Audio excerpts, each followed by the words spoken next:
నమస్తే. గురు భగవానుడు ఆరుద్ర నక్షత్రానికి వెళ్తున్నప్పుడు మనం ఆ నక్షత్రం యొక్క ట్రాన్సిట్ వివరాలు ఎలా ఉంటాయి, ఆ ఎఫెక్ట్స్ ఎలా ఉంటాయి అనేది తెలుసుకున్నాం కదా. అయితే ఇప్పుడు గురు భగవానుడు రేపు పొద్దున అంటే ఉదయం రేపు ఆగస్టు 13వ తారీఖు ఉదయాన్నే 5:44 ఆయన పునర్వసు నక్షత్రంలోకి ఆయన ట్రాన్సిట్ అవ్వడం జరుగుతుంది. This is an astronomical transit అండి. So it will have a great influence on the entire world politics, తర్వాత వరల్డ్లో పీపుల్ మీద, పీపుల్ లైఫ్స్ మీద, బిజినెస్ కండక్ట్ చేసే విధి విధానాల మీద, రకరకాల అంశాల మీద, ముఖ్యంగా ఎడ్యుకేషన్ సంస్థల మీద, ఎడ్యుకేషన్ విధి విధానాల మీద, స్ట్రాటజీ మీద, సిస్టమ్ మీద, ఇటు ప్రిన్సిపల్స్ మీద చాలా చాలా ప్రొఫౌండ్ ఇన్ఫ్లుయెన్స్ అనేది రేపు ఉదయం నుంచి వరల్డ్ మొత్తం చూస్తుంది. అయితే it's a very beautiful transit. Guru భగవానుడు ఆరుద్ర నక్షత్రం మీద ఉన్నప్పుడు జూన్ 14 నుంచి ఆల్మోస్ట్ రేపు ఆగస్టు 13వ తారీఖు పొద్దున్న 5:44 వరకు ఉన్నారని చెప్పుకున్నాం కదా. అయితే ఈ పర్టిక్యులర్ ట్రాన్సిట్ మాత్రం వరల్డ్కి అంత ఫేవరబుల్ ట్రాన్సిట్ అయితే కాదు. వరల్డ్కే కాదు, మానవాళికి కూడా, హ్యూమన్ కైండ్కి కూడా, ఎవ్వరికి కూడా, ఏ జీవికి కూడా అంత పెద్ద కలిసి వచ్చే టైం అయితే ఇది కాదు. ఇక్కడే మనం రకరకాల అంశాలు విన్నాము, రకరకాల భయాలకి హ్యూమన్ కైండ్ లోన్ అవ్వడము. ఎగ్జాంపుల్స్లోకి వెళ్ళొద్దులేండి, because I don't like speaking about negativity. So అటువంటి వాటి మీద ఫోర్స్ ఎక్కువ ఉండడం, ప్రెషర్ ఎక్కువ ఉండడం. ముఖ్యంగా రాహు నక్షత్రాలు ఎవరైతే ఉన్నారో మీరందరూ కూడా కమెంట్స్లో నాకు తెలియచేయండి. I'll not be excited to read, but I'll definitely saying that cases నాకు తెలుస్తాయి. ముఖ్యంగా ఆరుద్ర, శతవిష అండ్ స్వాతి నక్షత్ర వీళ్ళ ముగ్గురికి కూడా ఎట్లా ఉండింది ఈ 2 months అనేది మీరు చక్కగా తెలియచేయచ్చు. అంటే ఎట్లా ఉంటుంటుంది అంటే బాగా సప్రెషన్కి గురవడం కూడా, లేకపోతే లైఫ్ని పెద్దగా ఎంజాయ్ చేయలేకపోవడం, నిదానంగా వైరాగ్యం కూడిన జీవితంలాగా ఉండడం. అంటే అంటారు కదా, వదిలేండి ఇంకా ఆ సామెత ఎందుకు కానీ, బట్ ఏదో ముభావంగా కాస్త సైలెంట్గా ఉండడం లాంటివి జరిగి ఉంటాయి. అండ్ రిలేషన్షిప్స్ కానివ్వండి, ఫ్రెండ్స్ కానివ్వండి, ఆల్రెడీ మ్యారీడ్ ఉన్న వాళ్ళైతే స్పౌసెస్తో కానివ్వండి, రిలేషన్స్ అయితే ఖచ్చితంగా కాస్త స్ట్రెయిన్ అయ్యి ఉండొచ్చు. మరీ ఇంకా ఎందుకంటే ఆఫ్కోర్స్ మళ్ళీ జాతక ప్రభావాలు కూడా, మళ్ళీ దశల్లో కూడా ఎక్కడా కూడా గురువు కానీ రాహు కానీ ఉంటే ఇంకొంచెం తీవ్రత ఎక్కువ అయి ఉండొచ్చు. అటువంటివి దశలు కనుక లేకపోయి ఉండొచ్చు, సంతోషం. అప్పుడు పెద్దగా ఎఫెక్ట్ కూడా ఉండకపోవచ్చు. ఇప్పుడు గురు భగవానుడు పునర్వసు నక్షత్రం మీదకి వస్తున్నప్పుడు యావత్ ప్రపంచానికి కూడా, including the human kind, systems, government, organisations అన్నిటికీ కూడా ఎలా ఉంటుందంటే ఒక రకమైన అడ్జస్టబుల్ మెంటాలిటీతో, బ్రాడ్ మైండెడ్ ఆలోచనతో, అంటారు కదా thinking out of the box స్పెక్ట్రమ్తో, లేకపోతే చాలా అంటే ముందు చూపుతో, లాంగ్ టర్మ్ విజన్ తో ఆలోచించి నిర్ణయాలు తీసుకోవడం లాంటివి జరుగుతూ ఉంటుంది. It's a good phase.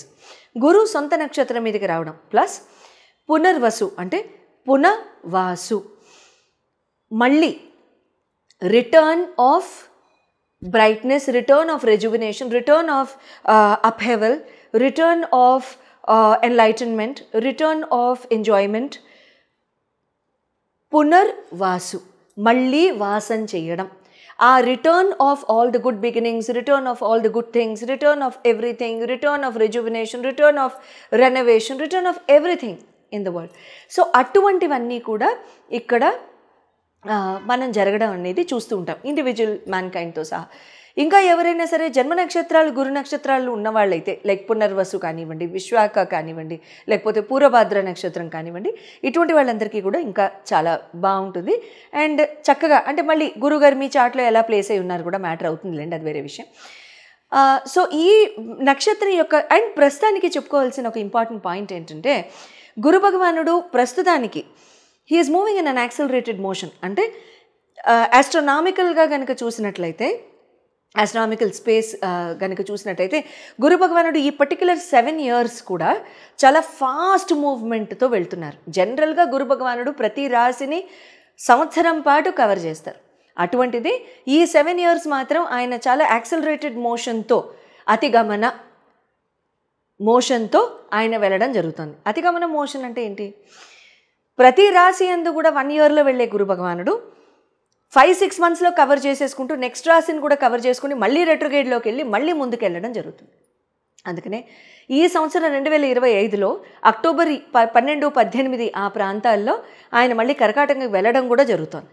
మొన్ననే కదా వచ్చారు మిథునంలోకి, మే 15న చెప్పుకున్నాం కదా మనం అంతా. మళ్ళీ అక్టోబర్లో కూడా కర్కాటక రాశికి వెళ్ళడం, మళ్ళీ డిసెంబర్లో మళ్ళీ ఆయన రెట్రో అవ్వడం, ఫిబ్రవరి మార్చ్లో మళ్ళీ ముందుకు వెళ్ళడం లాంటివి జరుగుతున్నాయి. అఫ్కోర్స్ అక్కడ ముందుకు వెళ్ళడం నేను ఇంకా డేట్ చూడలేదు, so I might be wrong also, I might be slightly incorrect with the next year's date.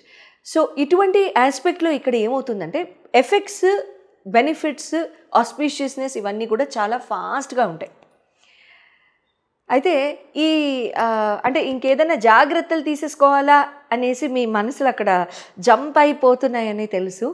But I'm not such a person who can speak about that. అంటే ఛాలెంజెస్ ఏముంటాయి అనేది నా నోట్లో నుంచి మీరు ఎప్పుడు వినరు, సో అది నేను చెప్పను. సో ఏదైతే ఆస్పీషియస్గా ఉంటుందో, ఏదైతే బెనిఫిట్స్ ఉంటాయో అది మాత్రం చెప్పిస్తాను, సరేనా? వస్తూనే ఉంటాయి లేండి, అది వేరే విషయం. దైవభక్తి, శ్రద్ధ, తర్వాత మన మంచితనం కాపాడితే ఇవి కాపాడాలి, అంతే. ఓకే, చెప్పుకుందామా మరి? అయితే ఈ 309 days ఎలా ఉంటుంది అనేది కనుక మనం చెప్పుకున్నట్లయితే ప్రతి రాశికి కూడా నేను 150 డివైడ్ చేశాను. సో 150 days, ఫస్ట్ 150 ఎలా ఉంటుంది, సెకండ్ 150 ఎలా ఉంటుంది అనేది నేను మీకు చెప్తాను. But at the same time each రాశి, ఎవ్రీ రాశి వాళ్ళు మీ రాశిని బట్టి ఏ రకంగా కొంచెం జాగ్రత్త తీసుకోవాలి అనేది, అంటే ఏం చేస్తే ఇంకొంచెం బెటర్ ఆఫ్గా ఉంటుంది, అంటే కేక్ తిన్నట్టుగా ఉంటుంది ప్రతిరోజు అనేది చెప్పుకుందాం, సరేనా? ధనురాశి వారందరికీ కూడా గురు భగవానుడు పునర్వసు నక్షత్రం మీదకి వెళ్ళడంతో ఏ రకంగా రిజల్ట్స్ ఉంటాయో తెలుసుకుందాం మరి. ధనురాశి golden period. I'm very happy while I say this, because మీ రాశి యొక్క స్వామియే ఆయన, అవునా? సో మీ రాశి యొక్క స్వామి ఆయన సొంత నక్షత్రం మీద, ఓయ్ హోయ్. సో చాలా చాలా good time, very very beautiful time, beautiful golden platinum time అని చెప్పాలి. ఇక్కడ ఫస్ట్ పాయింట్ నేను మీ అందరికీ ఏం రాశానంటే, ఎవరైనా ధనురాశి వాళ్ళకి మ్యారేజెస్ అవ్వకుండా ఎవరైనా ఉండి సంబంధాలు చూస్తున్న వాళ్ళు ఎవరైనా ఉంటే మాత్రం ఖచ్చితంగా ఇక్కడ అయిపోతుంది, ఖచ్చితం. నో ఎస్కేప్ ఎందుకులేండి అనడం, శుభమే కదా. Marriage is a very beautiful institution. So ఇక్కడ మీకు ఖచ్చితంగా ఇక్కడ పెళ్లి సంబంధాలు కుదరడం, యోగ్యమైన సంబంధాలు కుదరడం, మంచిగా మ్యారీడ్ లైఫ్ ఉండడం లాంటివి జరుగుతూ ఉంటాయి. ఇక్కడ మంచి life will be bestowed upon to you. And ఇంకొకటి ఏంటంటే వర్క్ ఆపర్చునిటీస్ పెరుగుతాయండి, కొత్త ఆపర్చునిటీస్ వస్తాయి, మంచి నేమ్ అండ్ ఫేమ్ వస్తుంది, సంఘంలో రెస్పెక్ట్, ఆదరణ, గౌరవం, ఫేమ్, రికగ్నిషన్ ఇవన్నీ కూడా పెరుగుతూ ఉంటాయి. అండ్ మీడియాలో కూడా మీడియాలో ఉన్న వాళ్ళకి నేమ్ అండ్ ఫేమ్ బాగా పెరుగుతూ ఉంటుంది. తర్వాత ఒక్కటే నేను మీకు ధనురాశి వాళ్ళకి ఏం చెప్తానంటే, గబుక్కుని కాస్త మొండిగా ఉండడానికి ట్రై చేయండి, మొండితనం విడిచిపెట్టండి. ఇక్కడ మీకు కాస్త మొండితనం ఉంటుంది, ఎందుకంటే గుడ్ టైం కదా, సో టైం అంతా మీదే, అటువంటప్పుడు మీకు ఇంకా తిరిగేది. సో కాబట్టి కాస్త నెగటివ్స్ కూడా మొదలవుతాయి. ఆ నెగటివ్లో స్టబర్నెస్ ఒకటి ఉంటుంది, ఆ స్టబర్నెస్కి గురవకుండా చూసుకోండి. శివారాధన, ఈశ్వరారాధన బాగా చేసుకోండి. ఆ ఈశ్వరారాధన బాగా చేసుకున్నప్పుడు చాలా చాలా మంచి జరుగుతుంది. శుభం భూయాత్.